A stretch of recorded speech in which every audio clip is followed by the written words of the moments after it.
The Ukraine crisis will be top of the agenda at the summit as 32 member nations and other partners meet for the NATO summit this week. Caroline Malone with this report.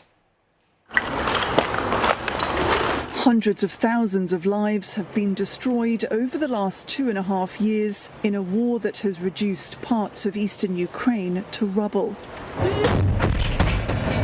Russia continues its assault in Ukraine with no suggestion it will back down. For NATO allies, there's the even greater threat of what the Kremlin might do beyond these borders if it makes further progress in Ukraine. US officials have said that Indo-Pacific partnerships will be a key theme of the summit. NATO allies and their partners, Japan, South Korea, Australia and New Zealand, recognise the challenges they face are becoming increasingly intertwined.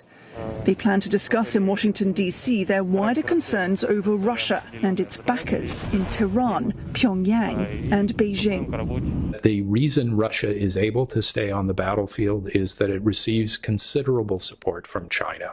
More than 70% of the machine tools that Russia uses to make its weaponry come from China. More than 90% of the electronics that show up on the battlefield come from China. And we've been asking the Chinese officials if they can see their way clear to using the leverage that provides them to bring Russia to negotiations much more quickly. And thus far, they've been unwilling to do that. Ukraine wants to become a NATO member, and allies are set to try and agree on next steps. As individual countries, they already support Kyiv's fight against Russia. The US has sent at least $75 billion of supplies, while other allies and partners have sent another $100 billion since the start of the war.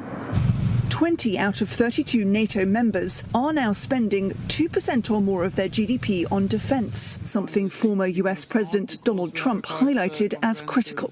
Some allies are committing even more given Ukraine conflict concerns.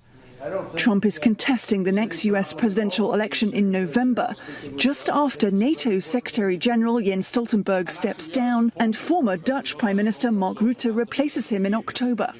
Mark Rutte has a good relationship with Donald Trump. He's sort of seen as a Trump whisperer amongst some people. He understands the need for Europeans to take more responsibility for their own continental security, the need for Europeans to spend more on defense. And those are all things that Donald Trump would like to hear if he is elected for a second time.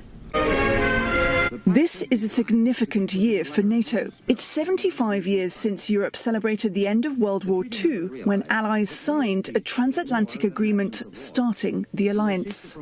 But it's also a time of complex and widespread challenges, more so than in many previous decades. The alliance's principal agreement is an attack on one ally, is an attack on all of them. And Russia's fight in Ukraine is right on NATO's doorstep. Caroline Malone, CNA, Washington.